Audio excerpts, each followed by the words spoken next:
What's I say? There's a lot of people go missing. Not so much now, but a couple of weeks before, and it shows up on Facebook all the time. This kid's missing, and it's usually about a 12 to 13-year-old girl that has gone missing. Why? Because they're going to perform a human sacrifice. People say, "Oh, they don't sacrifice humans anymore." Well, they do. It's still the witches are still there, still doing what they're doing. The pagan worship is still alive and well. So what I'm going to do is I'm going to go through some roots of paganism this week, and some signs and symbols and things that you can see in these things, because we want to, if we're serving the true and living God, we want to do for Him and not for the devil, obviously, So and these things, we want to stay away from witchcraft and stuff. And a lot of people don't know the signs that you're looking for paganism and witchcraft. So that's what we're going to go through tonight. I'll try and keep an eye on the time. I've got an idea of where I want to stop tonight, but we'll see where we get to. So, right, what we're going to go back to Genesis, chapter 10, and it says in verse 6, and the sons of Ham, Cush and Mizraim, Phut, Canaan, and the sons of Cush, Seba and Havilah, and Sabta, and Raamah, and Sabtecha, and the sons of Raamah, Sheba and Dedan. And Cush begat Nimrod. He began to be a mighty one in the earth, and he was a mighty hunter before the Lord. Wherefore it is said, even as Nimrod, the mighty hunter before the Lord. And the beginning of his kingdom was Babel, and Erech, and Akkad, and Calneh, and the land of Shinar. So we're going to learn about Nimrod. Nimrod is the pivotal character in this. Okay, Genesis chapter 10, verse 6. All right, we're going to get through quite a few verses. So I'll put them up here as well for you. But Nimrod is the character. Now, this is about as far as we get biblically. Then we start going into mythology. You say, why are you teaching us mythology?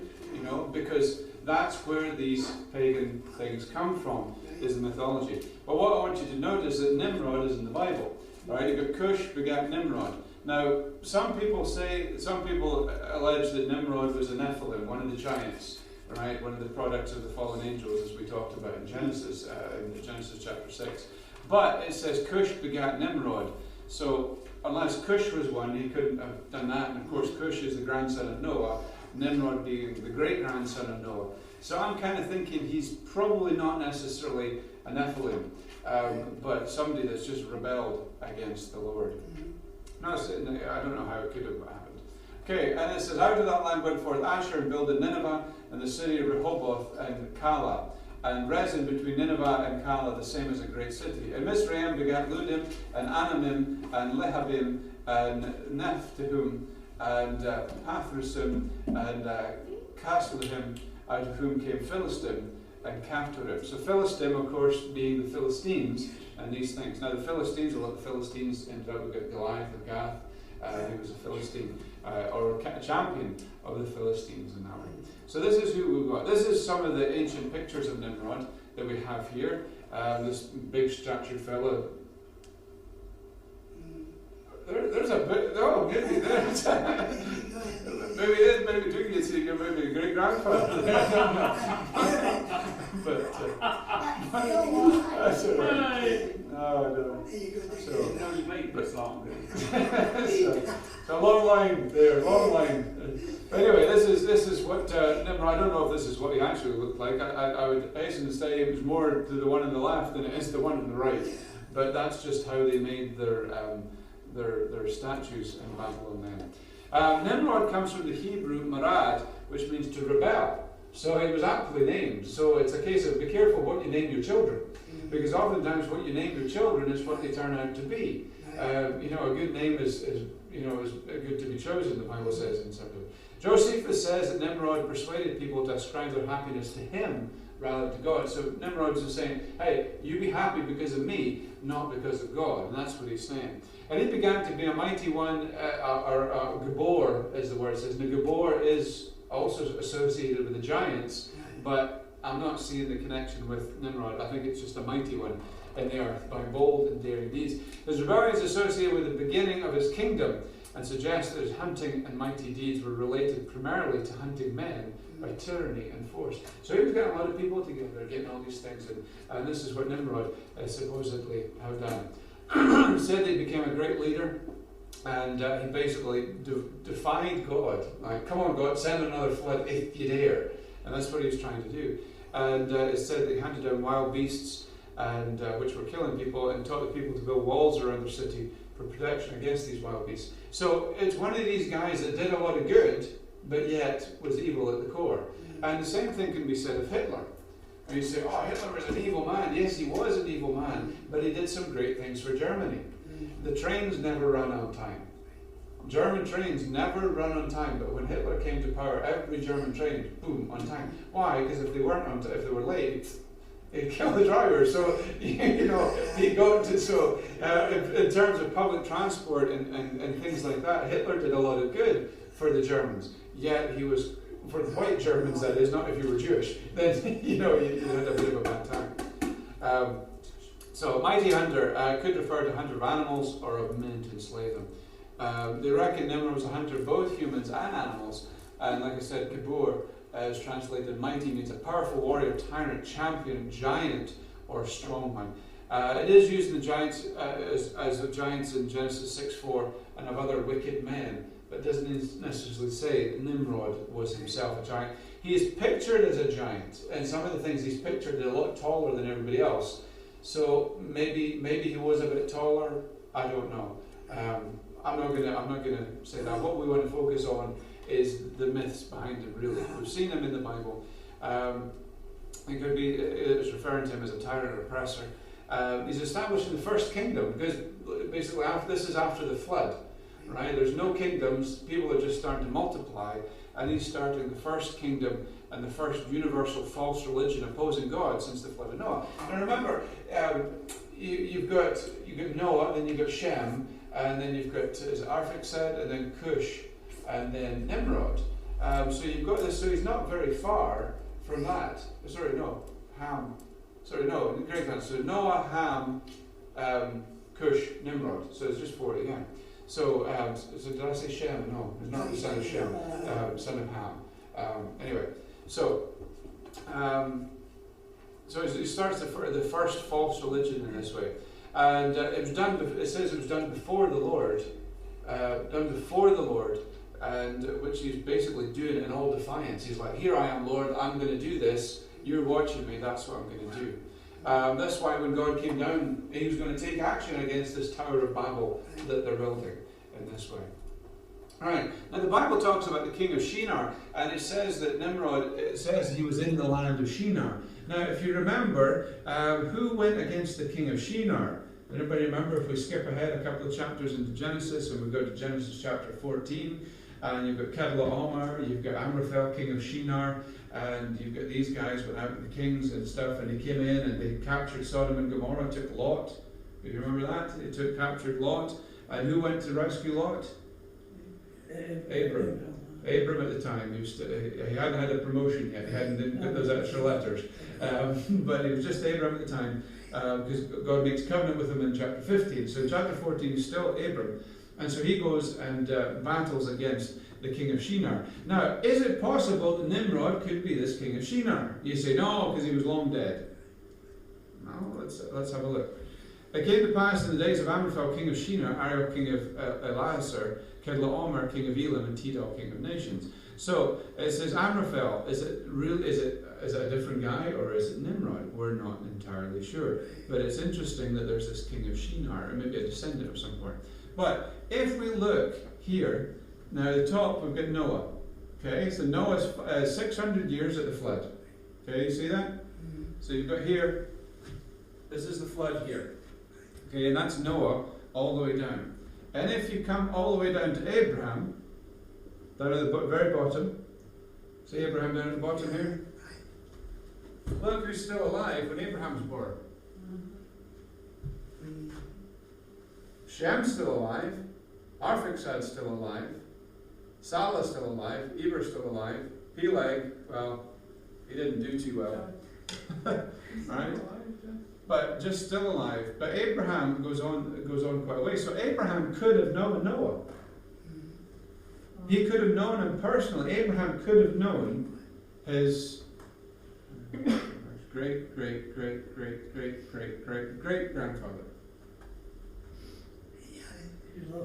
Right? So Abraham could have known him. So let's look at where Nimrod would fit in. Nimrod would be from Noah to Ham, Cush, Nimrod. So Noah would be in Salah's generation. So it's entirely possible that Abraham went, because remember, this is before Isaac. So Abraham's less than 75 years old. And so see, Noah dies just about the 78 mark there. So it's entirely possible that this Nimrod, this Amraphel, could have been, in fact, Nimrod himself. So Noah was still alive at the time of Abraham. Nimrod was Noah's great-grandson. So longevically speaking, see, I've never heard of longevically, neither have I, because I just made it up. It is possible, okay? So I just made that word up because it fitted.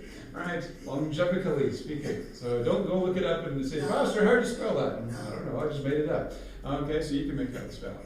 Now, there are many different accounts of Nimrod in mythology, and what I'm going to do is try and focus on the most common one, not try and fill you with, well, this detail and this detail is left out. I'm going to try and give it. It said, right, Cush, Nimrod's father, married a woman named Semiramis, right, and she gave birth to Nimrod. So you've got Cush, Semiramis come together, they have Nimrod, right, and Cush dies. Semiramis, in an attempt to keep her power, she's queen basically. Cush is the king and Semiramis is the queen. She wants to hold on to her power, so what does she do? She marries her own son. She marries Nimrod. Right? This is a mythology, this is not Bible. Okay, we're going into mythology here, so whether this is true or not, we don't know. Okay, but you know, it's kind of sick and twisted. But this is the root of this pagan religion. So she marries Nimrod. Other religions say that Nimrod and Semiramis were wife, and he died, and she married their son. But there's not that many sources for that. This is, okay. In ancient lore, Nimrod is said to have married Semiramis. Right. So we'll go with that she was Cush's wife, and she marries Nimrod. Right. This is a picture of Semiramis. No, she doesn't have a blue square on her all the time, but for decency's sake, I covered her up because she's naked. Okay? So. Thank you. You're welcome. Okay. But if you do it, okay, that's good. Good to hear that. Okay, so that's the statue of Semiramis, also of Ishtar and Lilith is the same person. Now it's said that Shem, remember Shem's Noah's son, and everybody says that Shem did right in the sight of the Lord. I mean, why wouldn't he? He came through the flood with Noah, probably helped him do it, so he's probably going to, if he's been saved through the flood, he's going to stick close to the Lord. You would think that. So it said that he warned Nimrod to say, hey, stop messing with this, his cult, to stop, you've got to worship God, stop this idolatry, all right, and turn to God. But Nimrod refused to do it. He said, no, I'm not going to do it. I'm going to defy. I'm starting my own religion. I'm king. I'm the god. This is what I'm going to do. So it said that Shem killed Nimrod, and cut up his body, and sent the parts of Nimrod's body to all the cities that Nimrod established. And said that this is what happened as a warning to them to turn from their idolatry as well. Which it did to start with, because they were like, what are we going to do? Because they thought Nimrod was immortal. And now their king, their god, was dead. So what are they going to do? So they turned to Semiramis. Right? She then told the people that Nimrod had ascended to the sun, and he now lived in the sun, and he's going to be now called Baal. Right? Baal, as in what we find in the Bible, the Baal worshippers. Okay. And she said that he would be present on the earth in form of a flame, whether a candle or a lamp when used in worship. So when they were worshipping, they would light a candle or a flame, and he would come and he would habit that flame during the worship. Not every flame, but only during worship. So that would maybe get you thinking there a wee bit about some things. All right. Semiramis is said to have borne a son of unknown sources, claiming not to have lain with any man. So she's saying, she can't claim to be a virgin because she's given birth to Nimrod, but it's always. But she's claiming that this is she's had a conception without having slept with a man, and so she claimed that Nimrod, when he died, when he lived in the sun, he had conceived the child with his spirit by the sun's rays. So she went out and laid in the sun, and by the sun's rays, he put a child into her belly. This is what they think. All right. You look at me strange. Don't we kind of believe the same thing about the Lord Jesus Christ? But this is as it's got to be. But we know that the Holy Spirit of God is true in this way. But this is what she's saying, and this is what they believe in this. And then they claimed that the child Tammuz, this is his name, was Nimrod reborn. In other words, what happened was Semiramis claimed that the child was Nimrod who had been reborn. So he had died, and now he'd been reborn as Tammuz, his own son. So I'm not sure how you get that, but anyway, that's what she claimed. Then it said that the Genesis 3:15 prophecy, which is, that one, it shall bruise thy head, thou shalt bruise his heel.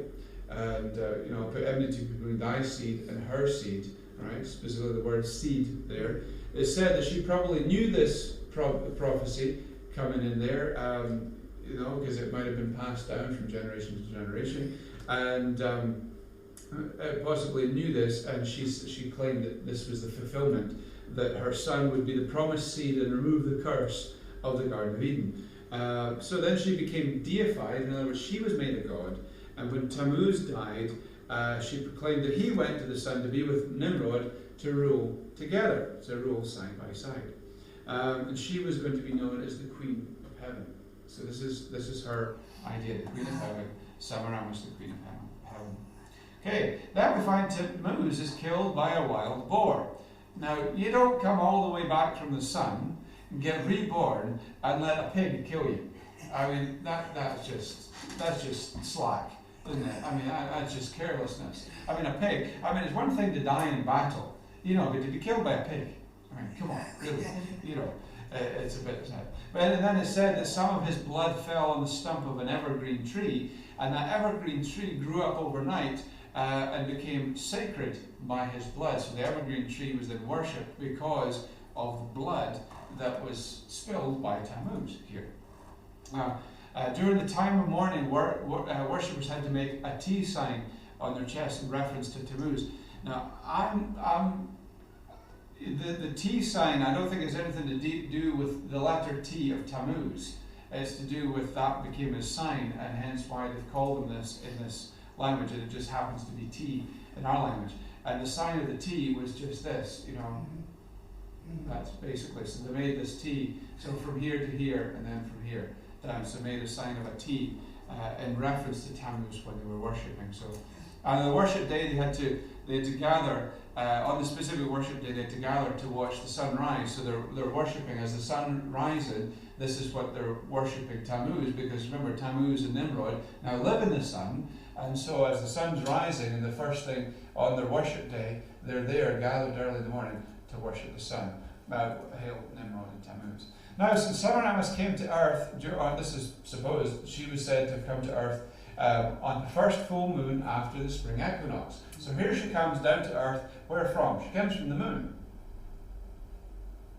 It's handy that Tammuz went to be the sun, but they only met once there was an eclipse. I mean, that's a long distance relationship right there, isn't it? So Semiramis came to earth on the first full moon after the spring equinox. How did she come to earth, Pastor? How did she come? Well, she came on the worship day. She came on a Sunday, and hence why they now call it. She came down at the first full moon after the equinox, and then the first Sunday was actually Sunday. Why is it called Sunday? Because it's the day of worship of the sun. That's why it's called Sunday. So that's it. All right. Well, Nimrod was still alive. It said that he wore the clothes that God had made for Adam. Not the fig leaves, right? The ones that God had made, right, for Adam. It said that they were passed down from generation. Noah took him the ark, and these were magic underwear or magic garments. And when these were magical garments, as I said, remember it's coats of skin that God had made. So these are magic garments that, when worn, all the animals would bow down in obedience or obeisance, it should be, to the wearer. And so when you put them on, all the animals would lay down prostrate to whoever was wearing them. Some say that this magic garments made them invisible. I don't know. But anyway, anybody who wore them, everything bowed down. And it says the magic robes were so powerful that it would have the same effect on humans too. So when somebody came out wearing these magic garments, people would just fall down before them. before these magic garments. Okay. None of this is in the Bible. Okay. Right? You have to realize that none of that is in the Bible. So don't go say that, all right, Pastor, preach about Nimrod, right? No, none of that's about, this is myth, it's mythology. But you need to understand that part of it so that we can understand the rest of it. All right, it's unknown when it was concocted, but it's possible that God's prophecies were twisted into the story, but it was long before the birth of Christ. Now, it's probably not after Nimrod died that these things were made up. Nimrod and Semiramis may have lived, died, she had Tammuz, slept around, had Tammuz. Even if he did have a son named Tammuz, I don't know. But it was probably concocted somewhere in Babylon later on when they were looking for gods. Probably, once the Bible had been written, because it's quite eerily connected with what Christ is, and unless the devil knew what God was going to do, I don't know. But we see the prophecies in the Old Testament of the Virgin conceiving and these things, and they could have twisted these prophecies into this that way. So, now Egyptians have a similar story in their mythology. Nimrod is Osiris, Semiramis is Isis, Seth is Set, and in this account they're all siblings with another sister, Nephthys, or Nephthys, however we want to say it. Right? So you've got all these Osiris, Isis, Seth, Nephthys. They're all brothers and sisters. Okay. Osiris and Iris married and left Set. Osiris and Isis married and left Set jealous. So he married his sister, and his brother was jealous that he married his sister. So what does Set do? He marries Nephthys. Alright. So here we have pictures of them. We've got Set, Isis, Osiris, and Nephthys. Right, and you can notice the first names of them spell out Zion. It's quite interesting that way. That's a whole another, not Zion as in the Jewish Zion, but Zion as in something. That's a whole other topic of study there. But it's interesting in that way. That's where it comes from. So this is Isis, and you can notice that she's got this big cow-like thing on the head. It said that, later on it said that her son was playing and he accidentally put a spear through her head, and her head got messed up, and so they went to the god of healing, and he gave her a cow's head instead. But strange. But anyway, she's always pictured with this cow horns, but what it actually is the crescent moon, and that big disc in the middle is the sun, because she's the queen of heaven, having given birth to the sun god. Now, Set is supposed to have made this spectacular box, right? This huge big box, decked, or not huge, but decked out in gold and so on, and all these kind of things. And he said he promised to give it to whoever could fit inside it. Now, many tried it, they didn't fit in it, but what he'd done is he'd done it exactly to Osiris' sizes. So Osiris sized it, and he fit. So what Set's crew jumped on the box, nailed it shut, and they threw it into the Nile, and where Osiris drowned.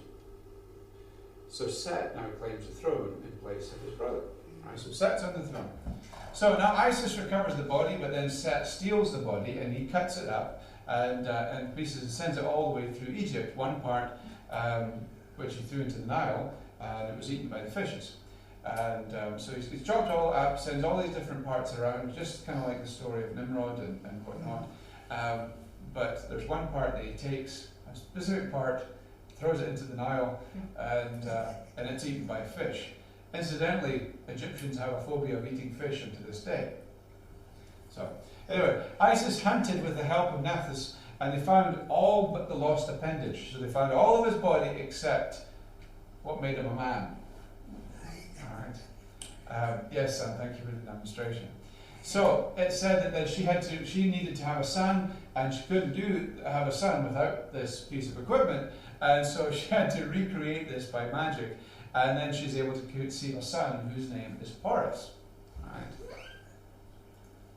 And then so she builds a tower in his honor of the lost appendage.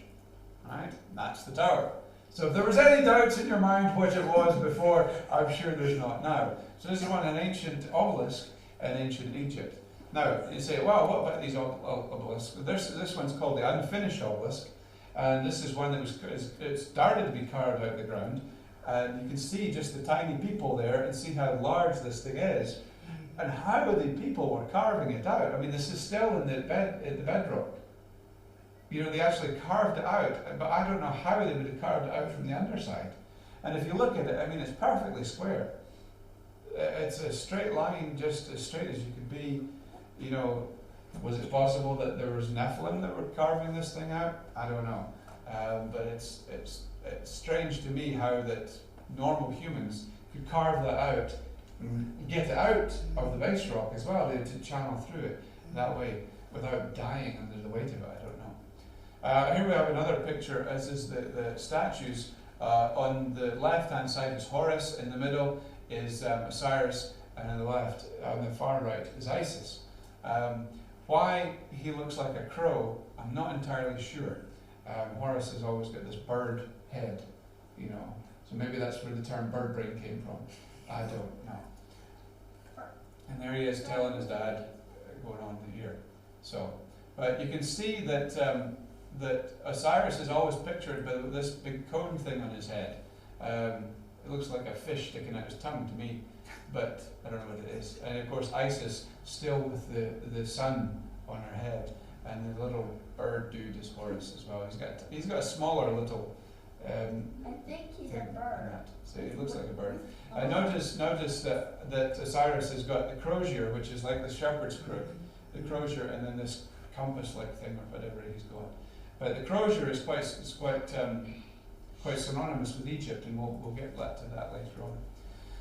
As Horus grows, he challenges Set for the throne because he's the rightful heir. And after many struggles, Horus overthrows Set, kills him, and reclaims the throne of his father.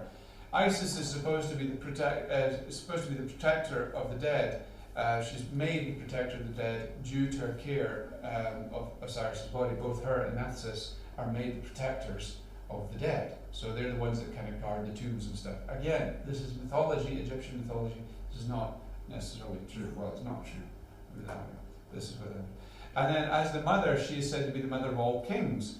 And they have all, apparently because they've nursed on Osiris in this way. And there's many other versions that exist of this kind. I just kind of picked one that was the majority view. Alright, here's Horus trying to kill Set. Now notice Horus has got wings here. Alright, he's always pictured with wings for some reason. And Set, I don't know what that's supposed to be, whether it's a donkey or whatever, I don't know. So, alright, here is the Greek symbol of Horus. Alright, and it's the Chau Rai, I think that's what the Chau Ra.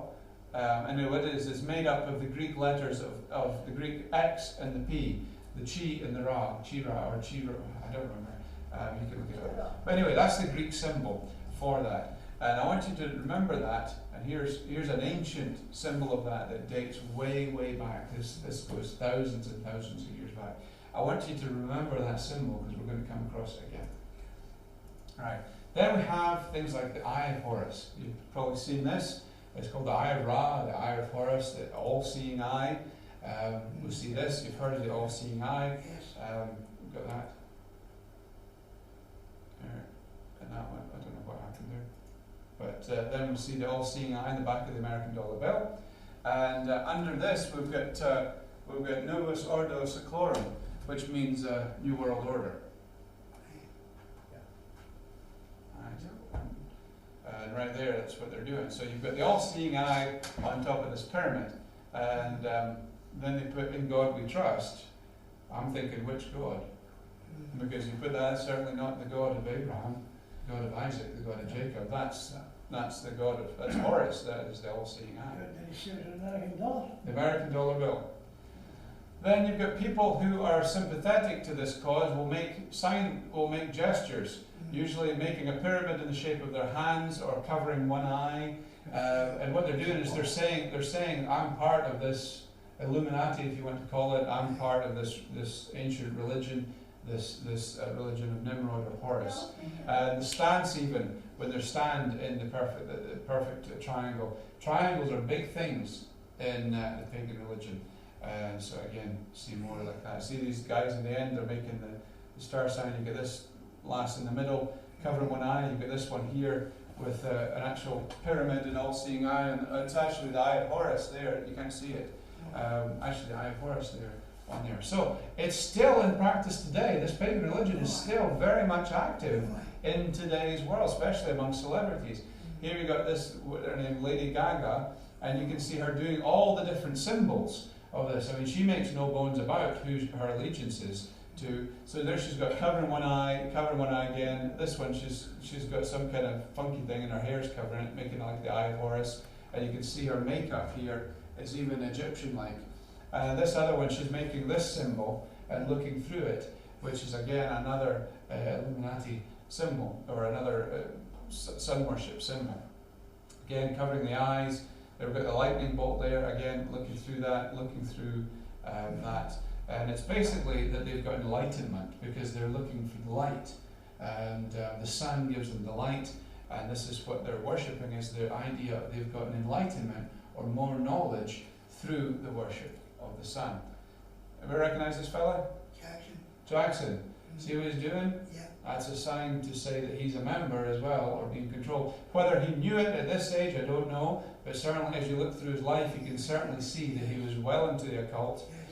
His moonwalk, because the occult, satanic stuff, they do everything backwards. Mm-hmm. So his moonwalk was backwards, all these kind of things were backwards, and this is telling everybody who I'm in allegiance with. Mm-hmm. You know, it's like when we, kneel to prayer, or when the Catholics do the cross thing, it's, or Jews wear skull caps, or you wear a turban, or whatever. You're saying to people who I'm in allegiance with, and this is him telling people that way. Now, we've got some symbols of paganism. Here is the pentagram. This one's probably familiar to you. This is the one you've seen. This is the one you see the Goths walking about. They've got the necklace there, the pentagram. This is, and there's only about one meaning of that, and it's the symbol of paganism. It's a sign of Satan. Really, it's a what you'd call the white witch symbol. What they would say is this is the good magic, but good magic and bad magic comes from the same source. There's no difference. It's all satanic. Then you have the upside down pentagram, and this is or go to Mendes or Baphomet, who say when it's turned upside down it means black magic, and that way. Whereas white witches would say they actually don't believe in Satan. They believe in Mother Earth and Mother God, and they practice the rituals in this way because they worship the gods of the earth. Whereas the black magic says, we know that Satan is the one that gives us the power. That's the only difference. The black magicians will call the white witches stupid because they don't realize where their power is coming from. And notice this symbol here, this one here. Okay, you ever seen that before? That one there. How about now?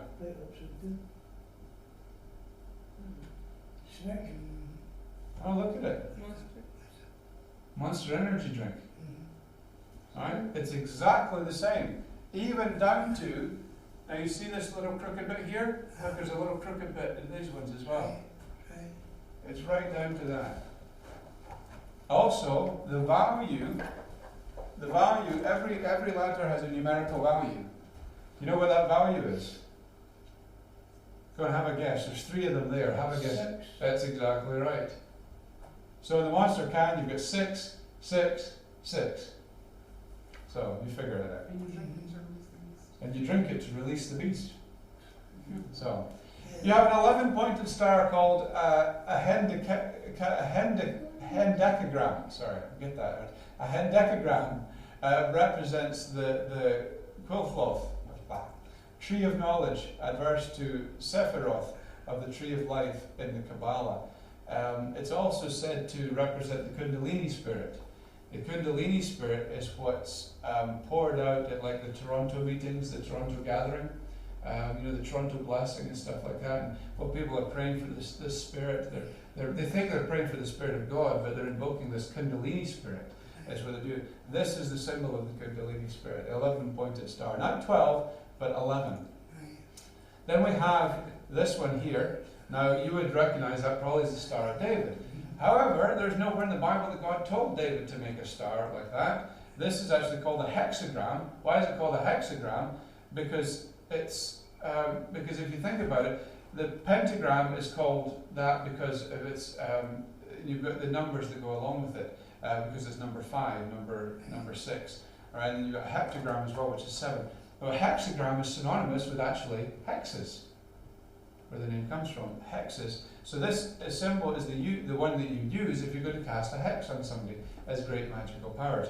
And that one on the other side is the one that Aleister Crowley designed to do this differently. Now, what I want to do is show you this. Now, Amos says that be ye have borne the tabernacle of your Moloch and Cheum in your images, the star of your God which you made to yourself. And in Acts talks about the same thing, and the star of your God Remphan figures. Now, what hexagram actually means, if you look on the right there, you can see that it says thesis at the top and antithesis, if you like. And so you get thesis is meaning Godward, antithesis, anti-God, right? You put them both together and it's called synthesis. So what the star represents is taking God and anti-God, putting them together to create synthesis. So you're taking both sides of it, putting it together to basically make your own thing so that you can live in harmony. So the Star of David is not actually the Star of David, it's actually come from Solomon. If you think, it's actually Solomon's thing. And when we look at it, I don't know why they call it Star of David, but there's never really been any synonymous with Jews. And if you trace it back, there's a lot of things in ancient culture that have this star, and that's literally what it means. And the Bible talks about the star of your God. That's the star he's talking about. It's something that God says, no, I don't want you using that, because in actual fact they reckon that the Egyptians took that out of Egypt because it's partly used in Egyptian culture as well.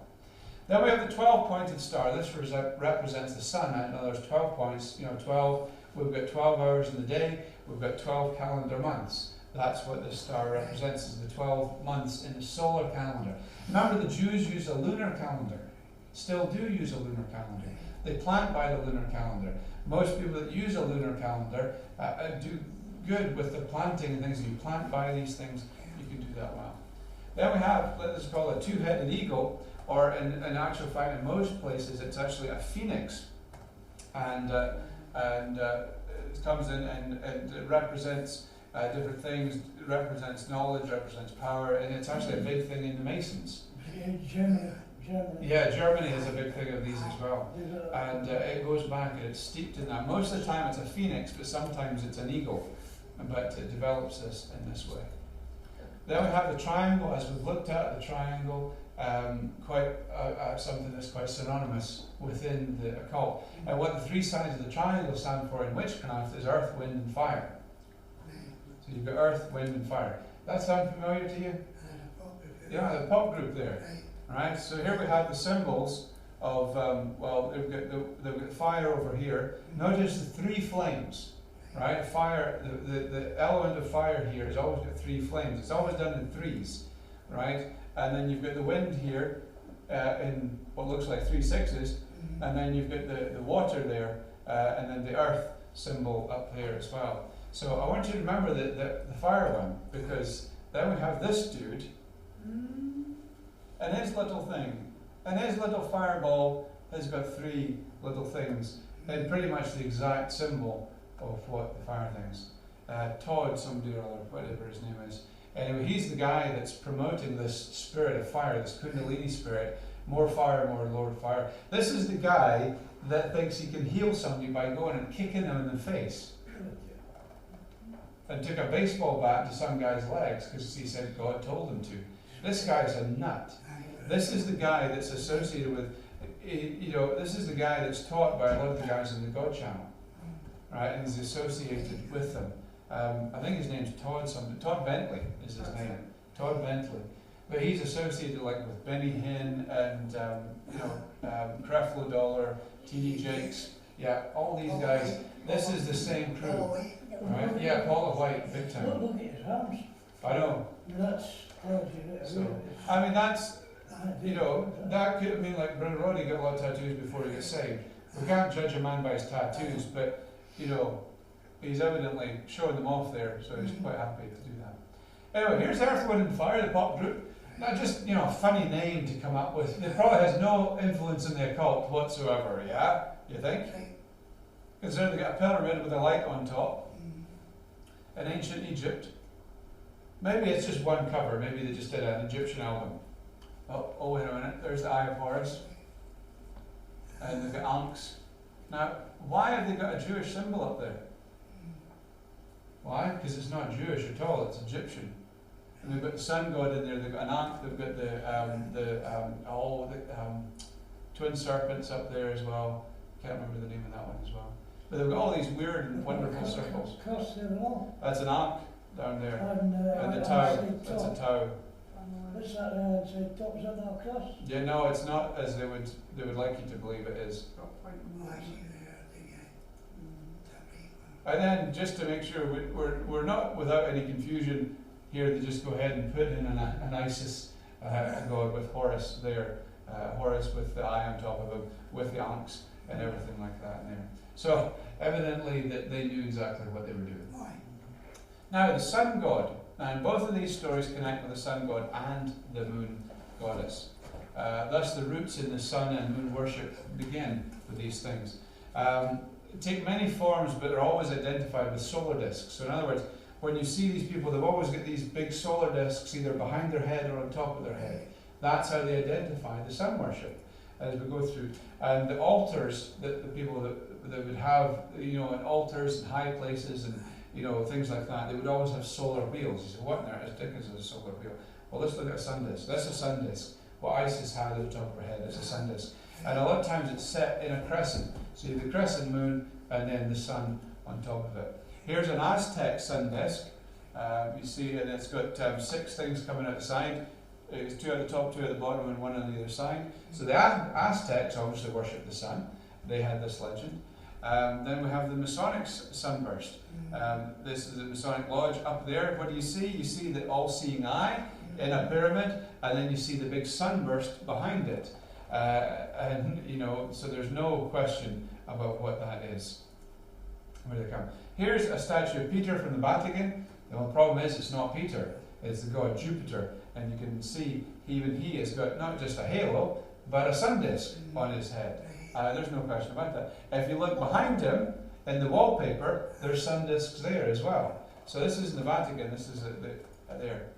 Then we have got Shamash, the sun god of, I think it's Babylonian or Persian of some, and you can see that she's got a solar disk, and actually the rays are coming out of it as well. And this is an ancient, this goes way, way back. Jeremiah says, he shall break also the images of Beth Shemesh.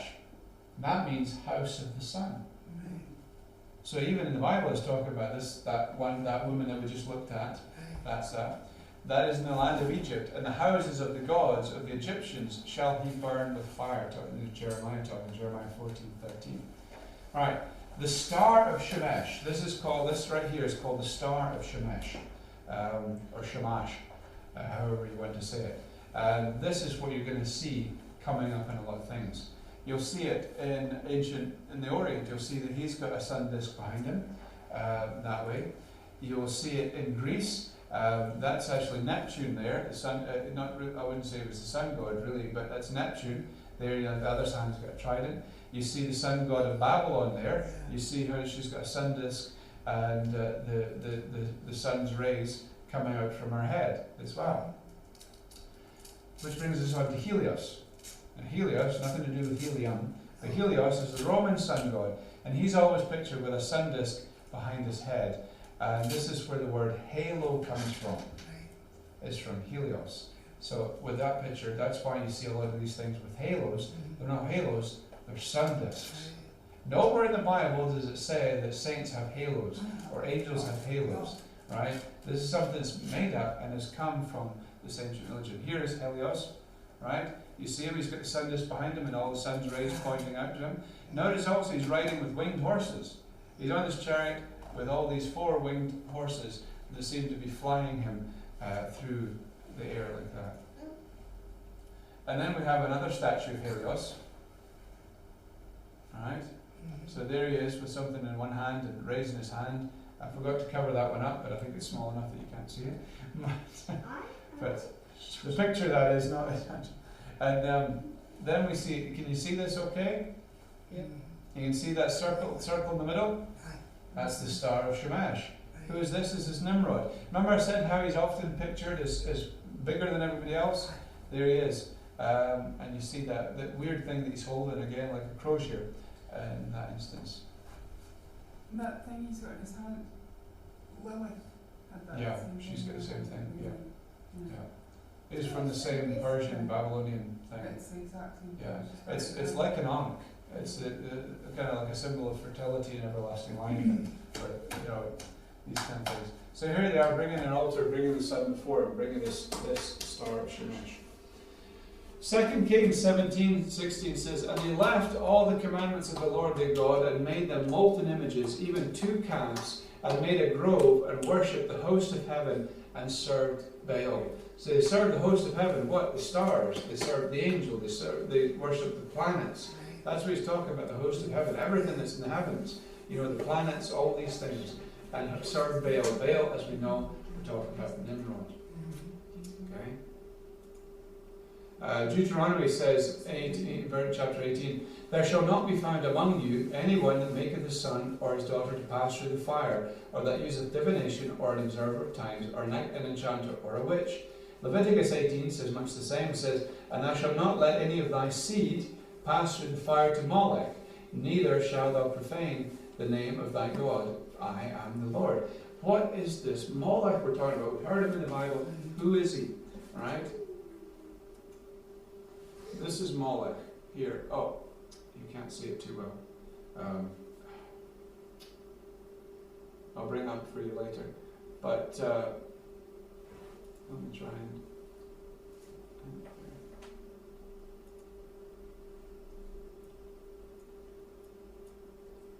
bring this down here so you can see it. Right, this is Molech, pictured as a big cow. It's a statue. And what he's doing is he's taking that baby and he's going to lie it in the arms of Molech. Right? And you'll notice there's a great big fire under here. But they don't throw the baby in the fire, they place the baby in the arms of Molech, and this fire burns the baby. And you say, well, the baby's going to scream. Yeah, well, that's why they've got trumpeters and drummers to drown out the screams of the child as it dies. Isn't that sick? Isn't that just the sickest thing?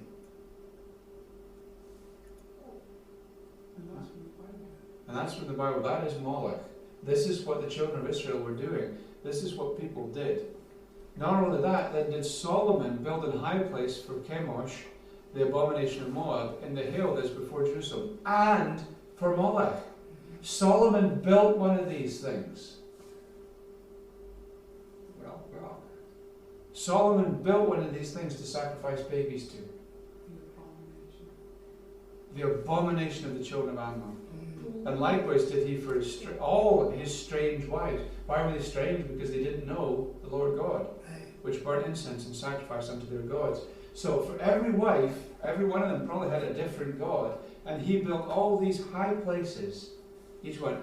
Building a Molech. Solomon. This is the man this wise man to rule the people of Israel. This is the man. Remember, the 2 women came. One child had died, and he had wisdom. He was going to cut it in half. But he wasn't going to cut it in half. He was just proving to see which one was the mother. This is the same guy who's then building an altar to put babies on, to basically melt in his arms in this fire until they die. How anybody could think that was okay is beyond me, to sacrifice your own child like that. It's unfathomable. Here is another sun wheel, if you like, or solar wheel. And the reason why it's divided up in 6 is because it pictures out the pagan festivals. You've got Beltane at the top, and then you've got the summer solstice, you've got Lammas, you've got the autumn equinox, you've got Shavan, which is Halloween. Alright, so that's that. Beltane is the spring equinox. In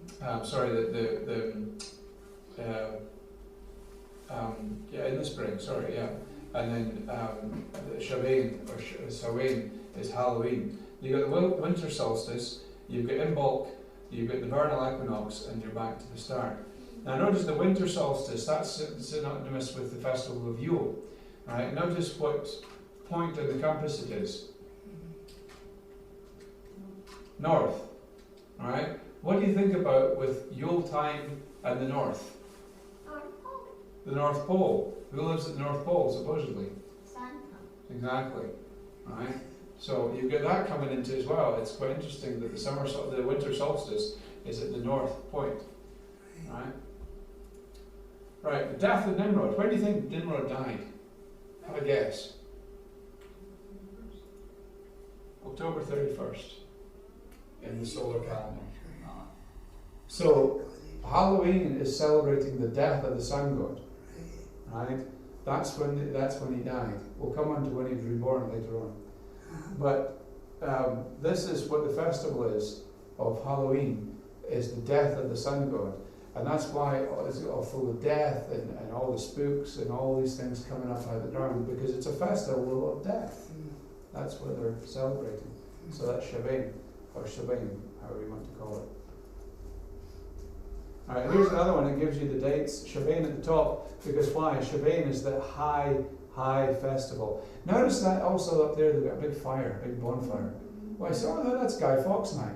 Bonfires have got nothing to do with Guy Fawkes. The 5th of November bonfire is the culmination of the festival of Shavan.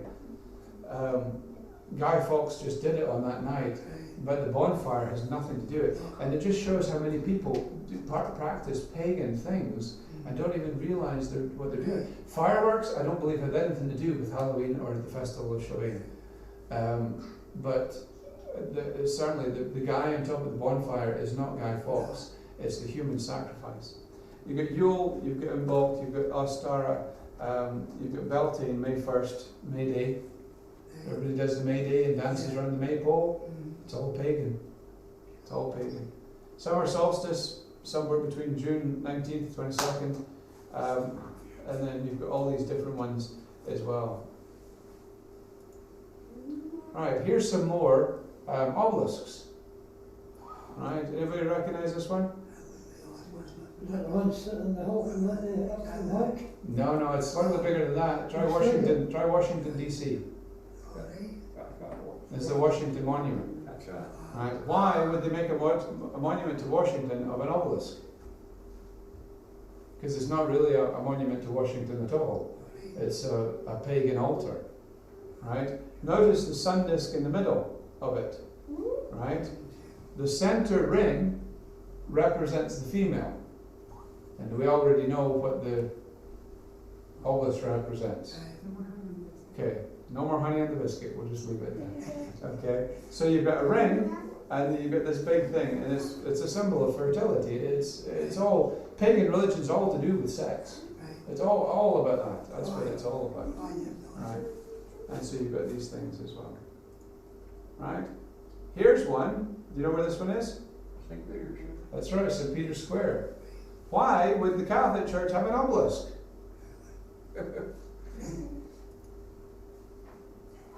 What they've done? They've even put a big sun star on top of it. Oh, then they stick a cross on to make it okay. But you see what's in the center of the cross? Another sun disk. Right? Nothing to do with Jesus whatsoever. And if we look at it from the top, we say, well, where's the wheel? Well, there's the wheel. It's not only a wheel, it's a solar wheel.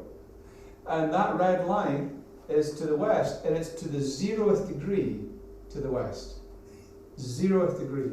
Right? It's perfectly north, south, east, and west. Perfect. There's no any degree of latitude. Why would they build that? Why are we seeing symbols of sun worship in the Vatican? The Vatican's supposed to be Christian, is it not? But here we have an obelisk. We have the wheel of female, representing the female. Not only that, we have a solar wheel as well. Huh.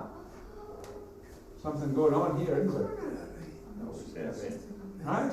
Then if we take another zoom out, you can see that not only do we have St. Peter's Square in the middle, we have a bit more of a shape of male anatomy. There's no mistaking that. Not at all. Okay, it looks like a clock, yes. Right, that's what, yeah, that's fine, sir. Then we have this one. You say, wait a minute, that's the Statue of Liberty. but look what she's sitting on. Remember that 9-pointed star I was talking about? Yep. Then look over here.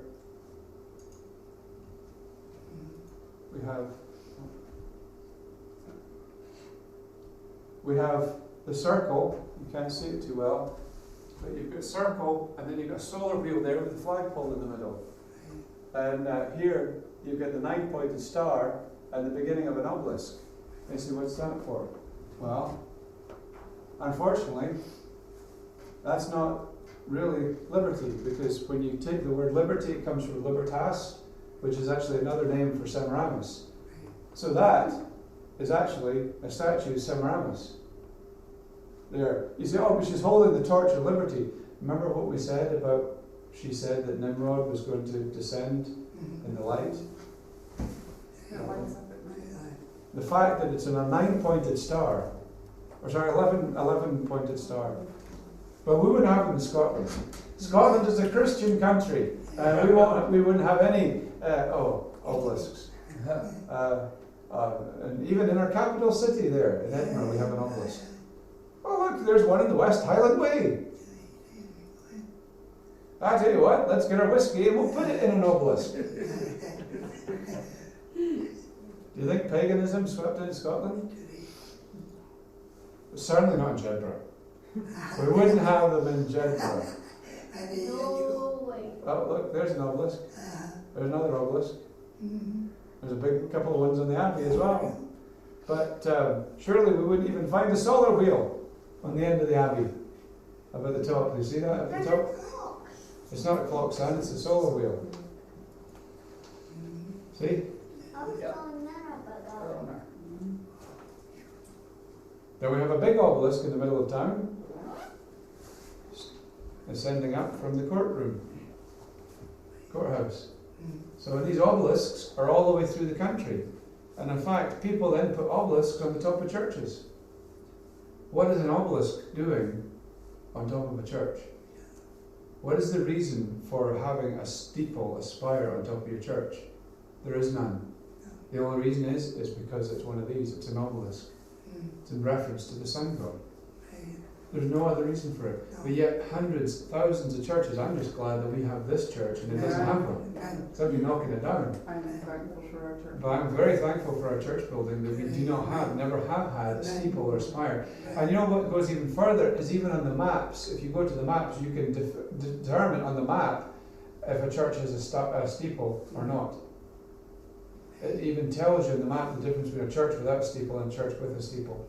So it's telling you don't go to the church without the steeple because they're really not sun worshippers. But if you go to the church with the steeple, then they're okay. They're put out. Because if the gods of the people of Egyptian times, Babylonian times came and to this country, they would start going to these buildings. Why? Because, well, look, there's obelisks. Especially the Abbey, there's gravestones that have got obelisks. Oh, this is my religion. Then they see a big solar wheel. Right? Now, the town hall is a little sly. They don't have them outside, but they built them in. There's 3 of them. Sitting up there. Parish church is one.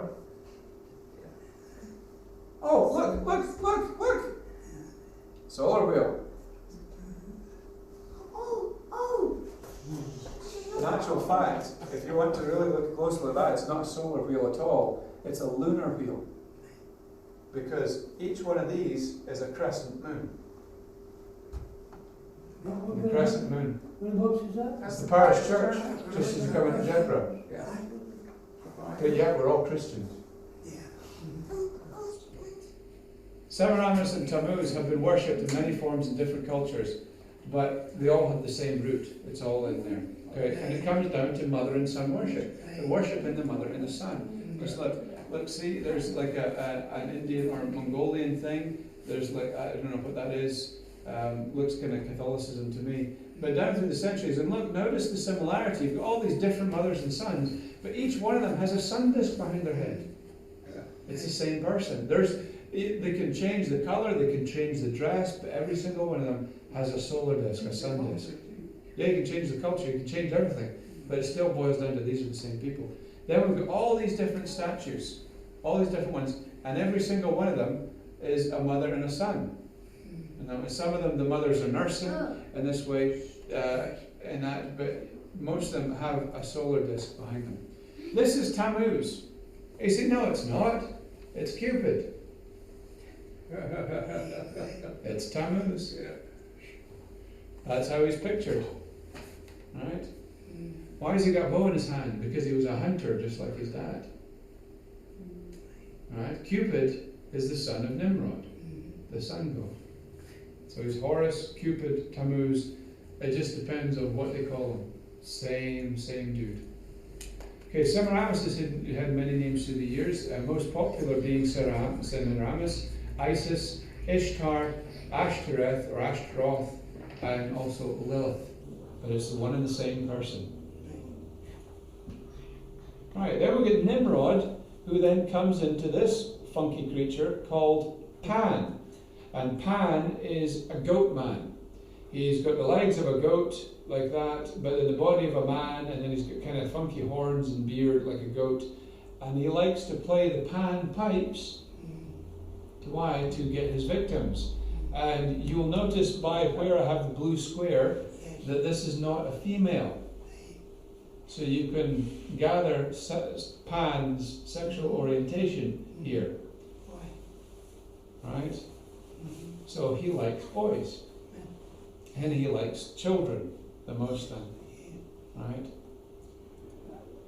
Then Pan becomes Baphomet, or the horned god. And notice the symbol of the horned god there, right? It's got the crescent moon with the sun. Okay, and Baphomet is the big deal of Satanism, right? Called the horned god. Now here's the signs of the horned god. You've got these two together, they're basically the same sign. It doesn't matter whether you put your thumb out or not, it's the same sign. First image represents the horned god of witchcraft, Pan or Cernunnos. Again, same thing. Note the thumb under the fingers is given by the right hand. The next one is given as a recognition of those in the occult, and when it's pointed at somebody, you're cursing them. So you're cursing them by pointing at it. Now, we talk about the sign I love you being that. But why does that have to be the sign I love you when you could just say you could do something like that? The reason being, if you look into Helen Keller's life, she was actually an occultist as well. And so it said that she came up with this to get everybody in the world to say, Hail Satan, by thinking they were saying I love you. Whether that's true or not, but it's quite pretty similar that you would think that, because that it doesn't matter whether you put your thumb out or not, it's the same sign. You get guys like it's amazing where I've got because a lot of them do that sign everywhere you go. They do, but that's what they're doing. It means Hail Satan. Right. Then you get Hook 'em Horns, you get Spider-Man doing that same sign. You get the Pope. Do it. No, it's fine. Just a Oh, it just fell off. Just Okay. Now the Pope is obviously rooting for Texas State. He's going Hook 'em Horns. Tell everybody I love you. Yeah. So, but do you really think that's what it is? No. He knows exactly what it is. Another Pope doing another. Remember those Illuminati signs? Why would he be doing that? Unless he's lost his binoculars. Yeah. I don't know. Now this is another, and what it all symbolizes, it symbolizes the horned god, and these ones are symbolizing the trident. The trident is a big thing in this way. So here we have another symbol of the horned god. You've got one with the two fingers, so it's three fingers pointing up like that, and the other one is like that. So you've got that to symbolize, and then another three fingers up the trident like that. Now, we say changing labels. What if I said we were going to take this sign and we were going to make it Christian, and this was going to be our new church logo? No. Could we do that? No. Would it work? No. Why not? You You know what it is. No, that's But how about if we give it a long time? And a long time, and it would just people believed it would be okay. Would that change the meaning of it? No. Are you sure? Remember that. Okay. Even if it was after a long time, say 100 years, and we used that as our church sign, people would forget it was the Nazi emblem and say, oh, look, that's General Baptist Church. Could we change the meaning of the sign that way? Could we Christianize it to make it right? No. Remember you said that. This is the United States Navy base in California. In actual fact, It's Coronado, where the SEALs train. Do you think there was a mistake when they were building that barracks? Nobody noticed it until Google Earth came on the scene. People was looking on Google Earth and they realised that here's a swastika right in the middle of a US Navy base. Yeah. So weird. Here.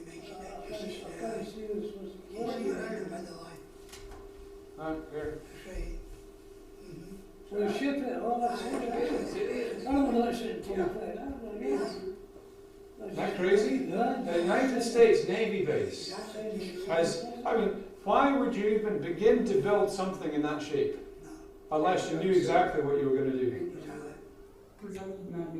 Oh, sorry to interrupt you. It's in a Hinduism in our country. The people who's like about the ship did the same sign like this. It's backwards though. Yeah. It's the other way around. Similar like this. Yeah. Like the same like.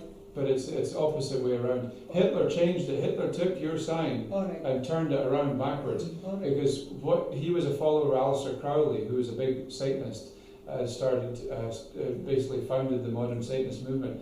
And he said that what you do is you take something and you turn it backwards. Satan does everything backwards. So he took that sign, because it's also in Hindu and it's also in other cultures as well. And he turned it around and did it backwards. So, but that's why, because I know about this sign, and our like sixth religion sign is really very different, but I know about this sign very much. So. It's backwards. But he's turned it around backwards to do it. So then we have the Celtic cross. Because a good Scottish symbol of Christianity. No, because it predates Christianity by thousands of years. What is it? It's a sun wheel. So, but they have the Celtic cross in the pole, and it's a big Celtic cross in the pole. All it is an elongated sun disk. It's a sun disk on an obelisk. It's a sun disk on an obelisk. It's got nothing to do with Christ at all. You see all these gravestones, and there are Celtic crosses. It's nothing to do with Christ. It's a pagan symbol of sun worship. It's the sun wheel on an obelisk. What else can it mean? And then you put a ring around it as well, and we know what that is. Then we get the triquetra, which is what the pagans used to worship, a triple goddess. In other words, it was almost like a three-headed deity, if you like, a triple goddess that they had. And this is the sign that they used. Now it's the symbol of the Trinity. Remember what I said? How can we take a sign specifically? We're not talking about turning it backwards. We're, specifically, we take something that is something, and we try and baptize it and make it right. How can we take that, which is the sign of the pagan goddess, triple goddess, and try to say it represents our triune God? We're not feeling that. And then they put a circle around it to say it's bound for all eternity. Well, I've got some problems with that sign, right? If that sign is Christian in origin, you wouldn't expect to find it on Celtic crosses that predate Christianity. You wouldn't expect to find that. You wouldn't expect to find it in the sign of the Druids, as they take it as fish. They make it into fish. It's also shown this way as well. You wouldn't expect to find it on Thor's hammer. Thor, the Norse god, there's the sign on his hammer. How is that any shape, fashion or form a Christian symbol? It's not. It's a pagan symbol that somebody's trying to Christianize or baptize to make it good. Remember what we're saying. We can't take something that's pagan and then just change the meaning of it. It will always have that same meaning. Whether we believe it has that meaning or not. We say, well, that's not what it means to me, but that's what it means in general. If that's the case, why did they go and stick it on the New King James Bible?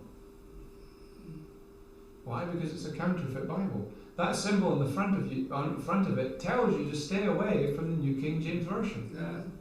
I wonder if the person that was involved in the New King James really didn't want it to be the New King James and stuck that in front of it so people with discernment would stay away from it. I've tried my faith with all the time to understand why light opera can't come to any conclusion. But why stick a pagan symbol on something that was supposed to be the Holy Bible? Reason being, it's not the Holy Bible, it's the New King James Version. It's a perversion, it's a counterfeit. Is that the new issues? Isn't That's the New King James Version. Just coming out like. No, it's been out for quite a few years. But it's a perversion. No, It's, I've never seen that. no, it's not our King. We have a King James Bible. We have an authorized version, King James Bible. That is not. That is called the New King James, and it takes out words, it takes out verses, it perverts verses, it removes the blood, it puts in disgusting things, changes verses, it just messes things up. I've got a whole other lesson on that going on. So we have the sign of the Druids. Now watch this. Let's. I don't know what happened there. Let's take away a few bits of it, and we recognise that symbol. It's the fish. It's supposedly a Christian symbol, but it comes from that. That's one of the types of fish, right? There is the fish. That's our good Christian symbol. That's what we know and love as our Christian symbol. That's the symbol of Dagon, the fish god. Mm. Right. That's right. Once seen that sign, take away just the fish. And a pair of legs with it. And so Darwin. It was supposed to be Darwin. Yeah. But it's not a Christian symbol. It predates Christianity. Then we have this symbol, right? We've got a triquadra. This is the quadquadra. Okay? This is a big, high Wiccan sign, or witchcraft sign. Okay? You'll find it in the series Charmed. I don't suggest that you watch it, but there's a series on it. And the first original series used the triquetra symbol for their film. It's all about witchcraft. And that's the symbol they used. And on their new one, they brought in somebody else apparently, and so they've now got this quadquetra symbol. And so you wouldn't expect to find that in Christianity. But if we take the fish, and then we add a couple more fishes together, that's exactly what we get. So, a lot of these... Does God need signs? No. Does God need us to give us logos to determine who we are? No. Jesus started a church. He didn't call it a Baptist church. He didn't call it a Methodist church, a Presbyterian church. It was man that put those different labels on. Why? Because they disagreed with what was going on. God never told us to put labels on. He never told us to get logos. So what people have done is they've adopted signs, they've adopted logos from paganism and tried to make them Christian, which is simple. There's Dagon, the fish god. Now you notice Dagon up there with his fish's hat on there and feeding some kind of wafer there to somebody. So you've got the big fish's hat on there with a big kind of wafer thing. And that looks like Nimrod to me. It looks a lot like Nimrod. So this priest of Dagon is taken after that. And here we have more Dagon priests with the fish. Now you notice this down in the bottom here. You've got Dagon the fish god with his hat. And then over there in the corner we've got the Pope with the same hat on. Yeah. The same hat. There is no coincidence, folks. There's no coincidence. Paganism has been adopted by the Catholic Church. Why? We have the trident. What time is it, by the way? What are we looking at? 10 past 8. Okay, we'll finish up pretty quick. Good. The symbol of fertility is the trident. Now there's old Neptune there with his trident, having a snake in his hand. Why has he got a snake in his hand? I have no idea. He used to be an old penny. Old British penny. Used to be an old British penny. Neptune. No, that was Britannia. It was Britannia. Britannia, she's got a pitchfork and she's sitting on a lion. The woman rides the beast. That's the beast of Revelation, or the woman of Revelation, the great whore. So she's got a trident there as well. That's right. That's right. You're absolutely spot on. Still, it used to be on the 50p as well, I think. But anyway, so that's the symbol of fertility, is the trident. So here I have a Catholic bishop or somebody like that with a small boy with wings, with a trident symbol there. But look, he's got Osiris's hat on, and you've got winged Horus. So that is none other than Nimrod and Tammuz, with a trident thing, which is in the shape of a pyramid, witchcraft. Then we have a picture of, this is Mary and her son Jesus. But why does Jesus have tridents coming out of his head, out of his ears? I've heard people saying I've got stuff coming out of my ears, but that's ridiculous. And then he's also thrown up the trident sign as well. Folks, that's not Jesus. That's Tammuz, and that's Semiramis. That's not Mary. That's the Queen of Heaven. Why has Mary got a crown on? Mary was never queen. Semiramis, however, was queen. What's the boy got? When she was what? What's the boy got his hand? He's got an orb. Looks like skulls on There's an orb with a cross on it. Then we have a nice picture of the 12 apostles and Jesus in the middle. But let's look closely at this picture. There's Jesus with a solar disc on it. Nice of them to put a solar disc. Not just that, but a sun wheel. A specific sun wheel behind Jesus' head. The apostles don't have sun wheels. But let's look a bit closer. Let's look at the sun wheel there behind the apostle. Then the next one we come up to, I'm not sure who it is. Is that Peter? It could be Peter. And Peter has thrown up the trident sign. And look what he's got. He's also got the 3-barred cross there as well. Then we come to Paul. Notice Judas is not there. Paul's taken his place. Now we'll come down to Andrew. And Andrew's thrown up the sign as well, just subtly. You can't really see that. We've got who's that there? Is that John? John the theologian. John the theologian. He's throwing down the sign there on top of his book. His beard there, Paul's beard, has got 3 prongs. You can't really see it, but his beard is 3 prongs in the shape of a trident. So they put these things in subtly. Then we have James over there throwing up the trident as well. And his cloak is loaded with sun wheels. You say, well, no, those are crosses. No, those are sun wheels. No question about that. Then we come down to the bottom and we've got, I don't know, is that Bartholomew? Bartholomew, we've got Jesus throwing up the sign as well, so telling everybody that he's a druid there. Who's that? Simon over there, throwing up the sign. Bartholomew throwing up the sign. Philip there, throwing up the sign as well. Then we've got Thaddeus, he's also doing it. Then we come to James, who's doing it as well. And who's his Mark? Who's that in the corner? No. Thomas the corner, not doing anything, he's just shying away, just covering up something because he doesn't want to throw up the sign. Then we come to Jesus with the king's thing on there, and he's throwing up the sign again, the trident sign. Look what's behind his head as well. He's got a solar disc behind his head, and also we see the Sacred Heart with the cross there, with a burning cross on the top of it coming out of the Sacred Heart. Do you want to know about the Sacred Heart? Where the Sacred Heart comes from? Okay, Sacred Heart in old cultures was they would cut out the heart of their victim and eat it while it was still beating. Hence called the Sacred Heart, because it was believed that the heart of the victim while it's still beating gave them extra power, gave them life and longevity. Why do they need to give it to Jesus? Well, because the fact is that that's not Jesus. I don't know if you're a Catholic, you will. That is, it's a Catholic picture of Jesus, but that's not Jesus. No, I understand that. That's not the Jesus of the Bible. Talking about even the Sacred Heart. Yes, that's where it comes from. You see them in a bit of one of the That's where the Sacred Heart comes from. They say it's because of the heart of Jesus that cleanses. But why does Mary have one too? Mary has always pictured of the Sacred Heart. Why? Because it's a symbol of paganism for cannibalism, of eating a person's heart. They cut it, the person is alive, and they open them up, take their heart out and eat it. Then we have a priest there with a big sun disc.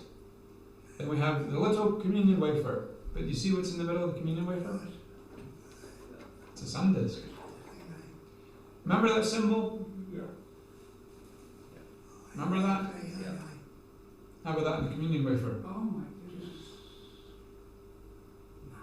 Whole thing is set up. Think it's set up. Right. So this is the Catholic communion wafer. Why does it have this pagan symbol on it? They say, oh, it's to represent, because X and P represent Shinar, which is the first 2 letters of Christos in the Greek. But if that's so, why does it predate Catholicism by thousands of years into Mesopotamia and Persia? No, I'm not buying that. No. You've got there the flying serpent. Fire. Remember I taught you about the fiery flying serpent? There's one there in Egyptian lore. There's another fiery flying serpent. And there's the gods are coming in there. But then we find it on a cathedral door in California. Why is a fiery flying serpent on a Catholic cathedral door? Why? Or why is it in the papal crest, the Pope's crest? Why have they got a fiery flying serpent in that? Then we have the golden child in the Vatican, a child made of gold, and look what's at the back of his head. Sun disk. We have the croziers. Remember I told you about the crozier that Osiris had? Well, why did they feel the need to have a serpent on a stick there? Right? It's not a serpent on a pole, it's the shape of a serpent. Each one of them in the curve. It's not a shepherd's crook. What shepherd in his right mind would use that to try and get a sheep? That would just get tangled up, you wouldn't get it around the neck. You know, so there's a difference between a shepherd's crook and that.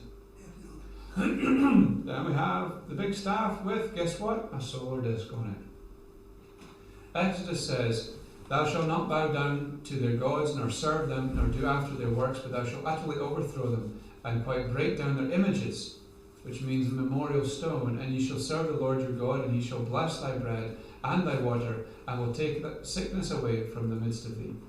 But ye shall destroy their altars, break their images, and cut down their groves." And grove right there is Ashtoreth or Astarte, similar to Ashtaroth. God says, take them down.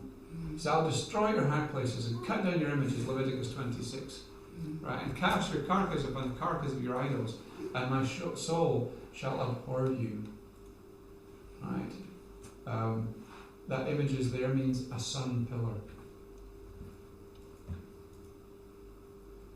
Right? God says, when you come over the land of Canaan, that you drive out the inhabitants of the land before you and destroy all their pictures, in other words, carvings on stone, and destroy all their molten images, cast images, and quite pluck down all the high places. So God said to destroy all these things, not reuse them for Him. God said, "I don't want second hands." You know, even when you study the story of the Maccabees and the story of Hanukkah, you find that the Greeks had poisoned the temple and used the temple of God for pagan, and they'd sacrificed a pig on it. Well, the Maccabees didn't come in, build it up, and wipe off the pig blood and said, "Right, we'll rededicate to the Lord." No, they took the stones away and threw them in a mountain until the prophets came and told them what to do. But then they built a new altar. God doesn't want rejects. God doesn't want us to take something paganism and take off the word pagan and write Jesus on it. It doesn't work.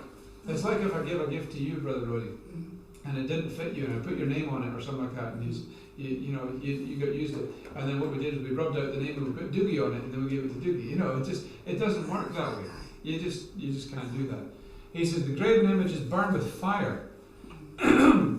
He says, "Thou shalt not desire the silver or gold that is on them, nor take it unto thee, lest thou be snared therein, for it is an abomination to the Lord thy God." So God says, even all the stuff that these pagans have, you're not even going to keep it. You're not going to desire their silver or gold. You're going to burn it, get rid of it. Right? So you can't take something that's paganistic and use it for the Lord God. Right? And again, it says in Deuteronomy 12:3, "Overthrow their altars, break their pillars, burn their groves with fire. You hew down the graven images of their God and destroy the names of them out of that place." So take the pagan stuff and burn it. Just take it. Now, then we come, I'm going to finish with this real quick. Other signs of sun worship, right? You might see this, people doing this in churches. You might see them on the God channel throwing up this. This is not like in American football where they're doing that. Okay, this is this. What does it represent? It represents the crescent moon with the sun. And what you're saying, I'm God. There's monks worshipping the sun. Same things that they do in the God channels. That right, worshipping the sun. Right, you see these kind of people on all kinds of charismatic literature and stuff like that. What are they doing? It's sun worship. There's nothing else for it. Yeah, the Bible says lift an holy hand, not both of them like this. Jesus says, "Wherefore come out from among them, and be ye separate, saith the Lord, and touch not the unclean, and I will receive you." So just quickly, there's a couple of those. There's even one with hands with a cross, but what's behind it? A sun. Right? There's a cross with a sun. Other things, look, all apostles, Catholic things, all with suns. Right? There's a Bible and a cross coming out with it. What's behind it? It's a sun. That way. This one here, they just emphasise the cross, but it's just, and that's right in the middle of a horoscope. How is that Christian? How is that Christian? It's not Christian at all. Okay. There we go. Any questions?